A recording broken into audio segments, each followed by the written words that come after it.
Et pour Jésus, faites de beaux applaudissements.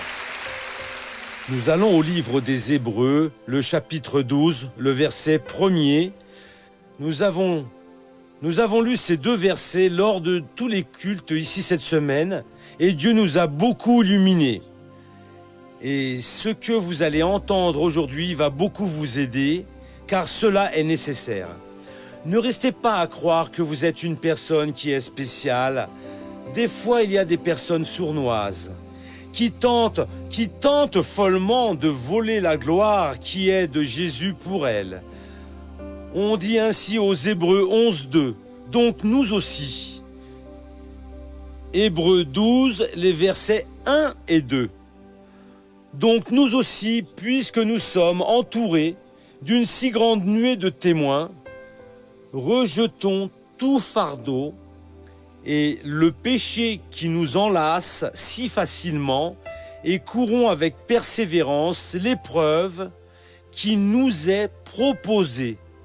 Les yeux fixés sur Jésus, qui est le pionnier de la foi et qui la porte à son accomplissement, au lieu de la joie qui lui était proposée, il a enduré la croix, méprisant la honte, et il s'est assis à la droite du trône de Dieu. Donc, nous devons courir pour suivre cette carrière que Dieu nous a donnée. Nous ne pouvons rester, tourner en rond à la même place. Il nous faut courir, mais en regardant vers Jésus.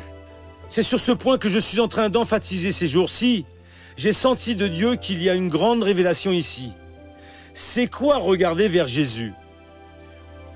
Vous allez à la librairie acheter une gravure avec une moulure de cet individu aux cheveux longs, avec ce regard féminin et vous restez à le regarder. Non, cela c'est de l'idolâtrie. Ne faites pas cela. Regardez vers Jésus, c'est la chose suivante. Chaque fois que vous lisez la Bible, chaque fois, avec attention, chaque fois que vous écoutez la prédication de la parole avec attention, vous avez une compréhension unique. C'est juste vous qui l'avez. Pour chacun de nous, Dieu fait différent. Disent les connaisseurs que les flocons de neige qui tombent sur la terre, qui sont des milliards et des milliards, dans l'hémisphère nord pendant l'hiver, tout en est couvert, il n'y en a pas deux pareils. Dieu fait chacun différent. Chaque compréhension que la personne a, l'autre ne l'a pas pareil. Cela, c'est un portrait de Jésus pour vous. C'est donc ce portrait, cette compréhension que vous devez garder devant vos yeux. Il n'y a pas besoin de rester à dire « le missionnaire est vraiment puissant en prière »,« le pasteur Jaïm, alors j'en parle même pas, l'autre ». Non. Cessez donc ces histoires, vous êtes en train de créer des idoles. Nous sommes des serviteurs de Dieu. Vous devez regarder le portrait que vous avez reçu de Jésus. Ce n'est pas un portrait physique, c'est la compréhension qui est venue à votre cœur. Quand vous regardez cette compréhension, vous obtenez cette nécessaire illumination, la foi, et alors le miracle se produit.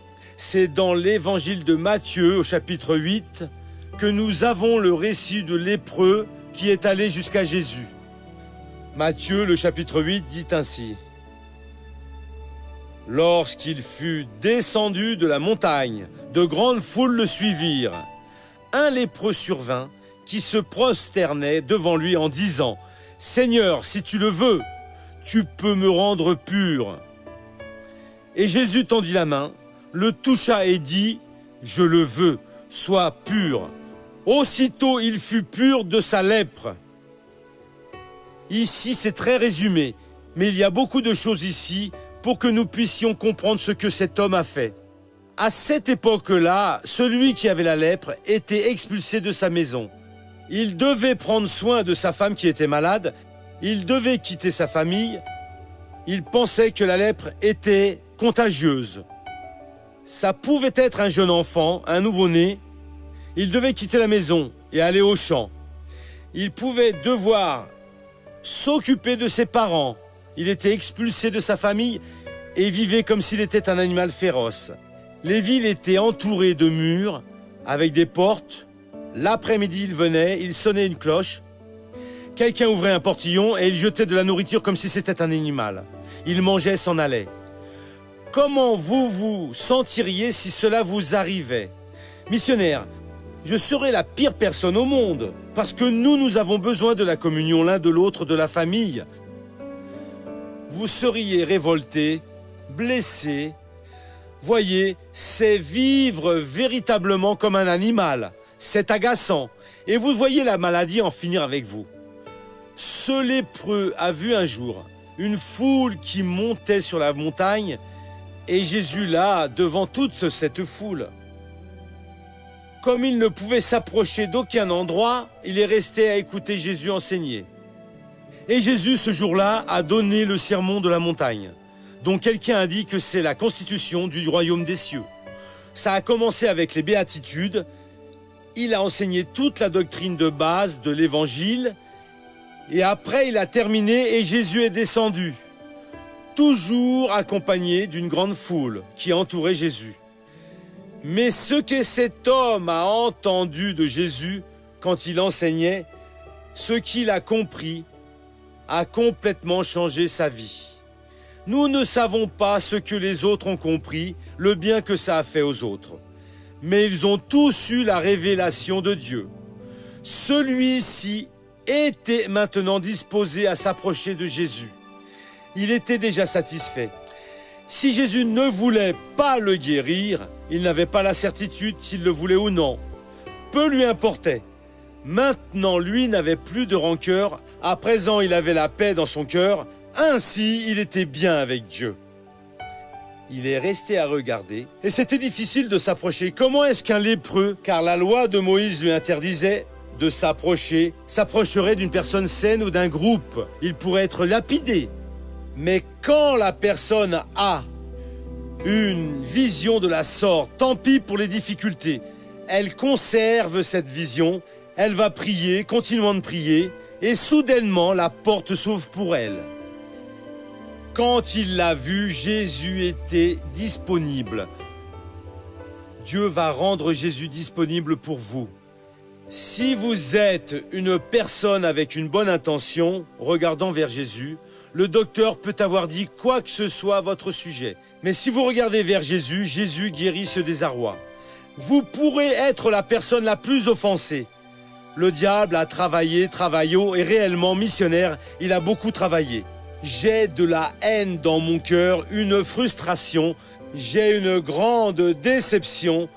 Commencez à regarder vers ce que vous compreniez dans la parole, mon frère. Cela va sécher cette croûte qui vous retient. Elle va tomber à terre et vous allez en sortir libre. Vous pouvez l'écrire car cela c'est la vérité. Lui était lépreux, il n'avait pas le choix, son mal le dévorait. Son corps, perdant par morceaux, rempli de haine, etc. Il a regardé vers Jésus dont les paroles l'ont relevé. Et soudainement, il est disponible. Qu'est-ce qu'il a fait? Il a couru. Mon frère, ne restez pas figé quand Jésus est à votre disposition. Ne soyez pas paresseux. Si vous avez senti à 2 heures du matin, levez-vous, brossez vos dents, lavez votre visage, préparez-vous parce que vous avez besoin de courir jusqu'à Jésus. Ce n'est pas physique. C'est une détermination que vous allez prendre, c'est une position, ici c'est un symbole. La porte s'est ouverte, c'est votre opportunité. Amen. Non, il n'y a plus rien. J'ai déjà vu des gens bien perdre la bénédiction dans l'œuvre de Dieu. Elle a calculé pourquoi, et a échoué. Courez vers Jésus. Il a couru, s'est prosterné, l'a adoré et a dit « Seigneur, il fallait être rapide ». Il pouvait lui lancer des pierres. « Si tu le veux, tu peux me rendre pur. Si tu ne veux pas, merci beaucoup, je suis satisfait. Le Seigneur m'a déjà changé et il était déjà prêt à courir à nouveau. » Et Jésus a étendu sa main, et il a étendu sa main sur le corps du lépreux et a dit « Je le veux, sois purifié. » Il veut vous purifier de n'importe quelle saleté. Il veut vous guérir de n'importe quelle maladie.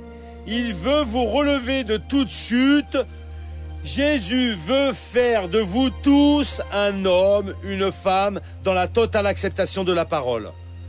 Ne perdez pas votre opportunité. Il vient parler avec vous avant le lépreux aurait pu être lapidé sans le droit de voir sa famille, de cohabiter en société. Il devait s'approcher du maître. À présent, c'est un homme propre, complètement guéri. Restauré, Jésus a aussi la volonté de vous restaurer. Et qu'est-ce que je dois faire, missionnaire? Vous devez regarder vers Jésus. Comment? Vous savez comment? Avant que vous compreniez, même que ça semble bien peu, cela c'est la révélation de Dieu pour vous. Et vous allez être une bénédiction. Éphésiens au chapitre 1er. Tous les jours nous avons vu les Éphésiens, le banquet est bon ces jours-ci. Voyez ce qu'il dit ici. Je vais devoir lire à partir du 3 parce que c'est une grande révélation, mais m'intéresse juste le 8. Éphésiens, le chapitre 1er, en commençant par le verset numéro 3. Béni soit le Dieu et le Père de notre Seigneur Jésus-Christ, qui nous a bénis de toute bénédiction spirituelle dans les lieux célestes dans le Christ. En lui, il nous a choisis avant la fondation du monde pour que nous soyons saints et sans défaut devant lui dans son amour. Il nous a destinés d'avance par Jésus-Christ à l'adaptation finale pour lui selon sa volonté bienveillante, afin de célébrer la gloire de sa grâce dont il nous a comblés en son bien-aimé. En lui, nous avons la rédemption par son sang, le pardon des fautes selon la richesse de sa grâce. À présent, nous allons voir le verset 8. Qu'il nous a octroyé abondamment en toute sagesse et intelligence. Ces richesses de la grâce, les richesses de la grâce de Dieu, qui nous a donné la bénédiction d'être rachetés de toutes les offenses, ont été rendues par Dieu abondantes pour nous en toute sagesse et prudence. Deux choses que vous devez avoir. Sagesse et prudence. C'est quoi la sagesse? La sagesse, c'est cet état d'esprit que vous avez où vous ne restez pas comme un idiot donnant un spectacle pour les personnes. Et vous ne vous laissez pas passer devant par tous, où vous savez profiter des opportunités de la vie. Tout ce que dit la parole de Dieu ici ne va avancer à rien si vous n'avez pas la sagesse que Dieu vous a déjà donnée. Et cela, c'est à travers la sagesse et la prudence. Vous devez avoir les yeux ouverts. Non, je suis un idiot. Personne ne l'est. L'un sait jouer du violon, l'autre sait juste jouer du tambourin. Et l'autre juste jouer d'un instrument à 10 cordes. Et des fois, il frappe même exagérément. Faites ce que Dieu a demandé de faire.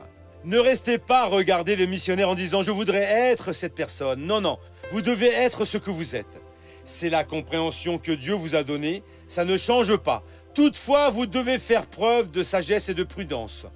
En plus que vous soyez dégourdi, de regarder sur les côtés pour voir ce qui vous intéresse, ça n'avance à rien de vouloir tout prendre parce que vous n'avez pas la force de tout prendre. Prenez juste ce dont vous avez besoin, ce qui est bon. Vous devez avoir de la prudence. C'est quoi de la prudence? La prudence est une capacité qui, en voyant le mal, fait qu'on arrive à s'esquiver. L'imprudent, non. Ici, il y a un trou. On va dire qu'ici, il y a un trou. Qu'est-ce que la personne prudente fait? Elle voit et sort. L'autre voit, chute et en paye le prix.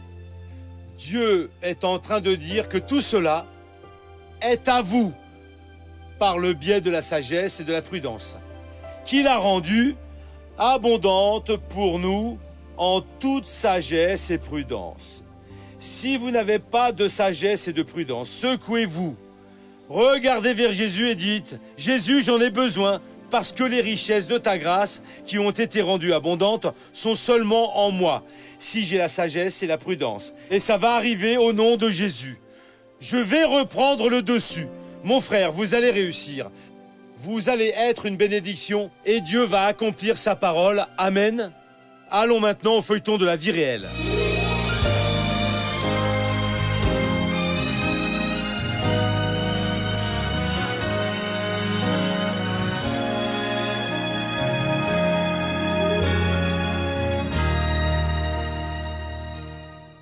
J'ai commencé à m'appliquer avec des trafiquants, avec des personnes qui volaient, vous voyez.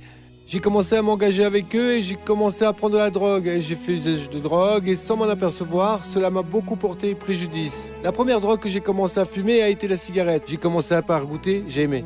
Ça a commencé avec la cigarette et d'ailleurs c'est le vice que j'ai arrêté en dernier parce que c'est à elle que je me suis le plus accroché. Après j'ai commencé à fumer du cannabis, vous comprenez ? Quand j'allais à des fêtes la nuit, quand j'allais en virer, je ne prenais pas d'autres drogues pendant les fêtes, je prenais de la cocaïne. J'ai commencé à noter que pour lui, tout allait toujours bien. Il ne se plaignait jamais de rien.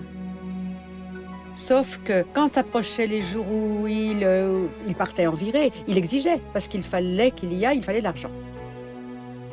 Alors il menaçait son père et son père lui en donnait. Très souvent, j'allais jusqu'au coin de la rue au petit matin, à 3h du matin. Et j'attendais là, il n'apparaissait pas. Et alors, je revenais à la maison, je m'asseyais sur le canapé, je restais à l'attendre. J'ai continué dans cette routine, vous voyez, dans ce quotidien. Et à un moment, je n'allais déjà plus au collège. J'ai arrêté. Je sortais le soir et le matin, je ne me réveillais pas pour aller au collège. Je restais toute la nuit dans la rue et je pensais, je sors le soir, je ne vais même pas savoir car je ne vais plus au collège. Après avoir largué les études, Alexandre s'enfonce chaque jour un peu plus dans la drogue. J'en prenais pour devenir cinglé, vraiment oui. Je n'en prenais pas peu parce que certains en prenaient un petit peu. Non, j'allais en chercher, je préparais la drogue et je devenais vraiment fou. Je la sniffais, au même instant je buvais. Je suis toujours entouré de beaucoup de filles, j'aime beaucoup être au milieu de plein de filles, vous savez. Toujours avec beaucoup de femmes, de la bière et de la drogue. Ma vie était juste cela, vous savez. D'ailleurs, on ne se parlait même plus à la maison, parce qu'il n'y avait aucun dialogue. On aurait voulu lui dire certaines choses, ce que tout père et toute mère espèrent pour leurs enfants, vous voyez. N'y va pas, Alexandre. J'ai déjà dit que c'est pas pour toi. N'écoutez pas, il voulait même pas savoir. Ah, je m'en vais, salut. Il sortait en claquant la porte. Alexandre accepte l'invitation d'un ami pour aller connaître l'église internationale de la grâce de Dieu à Sabukaya Dossou. J'y suis allé, mais je n'ai pas réussi. Je transportais plein de drogue dans mes poches, vous savez. Mes poches étaient remplies de cocaïne et cannabis, j'étais plutôt drogué. J'avais même déjà fumé. Quand je suis rentré, je me suis assis au dernier rang. Je n'arrivais pas à rester assis, je me levais, je marchais et je sortais dans la rue. Je prenais de l'eau, je restais au dehors, je revenais, je rentrais. Avec ce nervosine tout le temps nerveux. Je n'ai pas réussi à rester, je suis parti. Et ma vie a continué ainsi, vous voyez. Je me suis trouvé dans la situation où j'ai pris la décision d'en sortir parce que j'ai vu réellement que la vie de mon ami avait changé. Je le connaissais, je le savais comment il était vraiment agité. Et j'ai pensé, mais qu'est-ce qui lui est arrivé? Et j'ai commencé à voir les fruits de cela dans sa vie. J'ai commencé à voir le changement, les personnes ont commencé à être surprises par lui, vous comprenez? Et je me suis mis dans la situation et j'ai pensé, je vais aussi. Je n'en peux plus, si je continue ainsi, où est-ce que je vais finir? Et alors je suis allé jusqu'à chez lui et j'ai dit, allons à l'église, j'en ai vraiment besoin. Sur le champ, il s'est même réjoui. Bien sûr, allons à l'église et cet après-midi, j'y suis allé. Vous suivez? J'ai suivi le culte. Et à partir de ce moment-là, j'ai commencé à y retourner, vous savez. Mais ça a été une situation vraiment délicate parce que j'ai mis du temps à larguer les drogues. Ça a pris près de 3 mois, vous savez.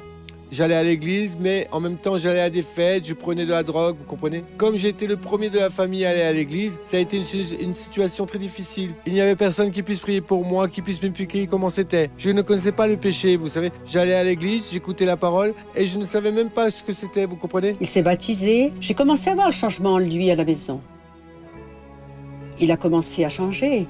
Il a commencé... il prenait la Bible en main, priait plus. J'ai descendu les eaux, j'ai accepté Jésus. J'ai participé de la Sainte Seine, j'ai pris une position et j'ai commencé à marcher véritablement avec Jésus. Et alors, il m'a libéré complètement. J'ai commencé à avoir une autre vision, vous savez. Je regardais vers les choses naturelles et je les contemplais. C'était une chose normale. Mais quand j'ai descendu les eaux et je me suis baptisé, ma vision a changé. Ça a été une autre vision. Je contemplais déjà spirituellement les choses. Je pouvais déjà distinguer les choses par la parole de Dieu. Je savais déjà ce qui était incorrect, ce que je pouvais faire ou ce que je ne pouvais pas faire. Aujourd'hui, je revois tout ce qui s'est passé et je vois qu'aujourd'hui, j'en récolte les fruits. Tout ce que j'ai recherché et toutes les choses que j'ai vécues en présence de Dieu, aujourd'hui, je peux voir les fruits. Aujourd'hui, je peux voir la bénédiction de Dieu dans ma vie, vous savez. Et j'ai continué à rechercher. J'ai ainsi prié parce que j'ai reçu. Dieu a déposé un appel dans mon cœur. Et cet appel, chaque jour qui passe, il se rénove et je le veux.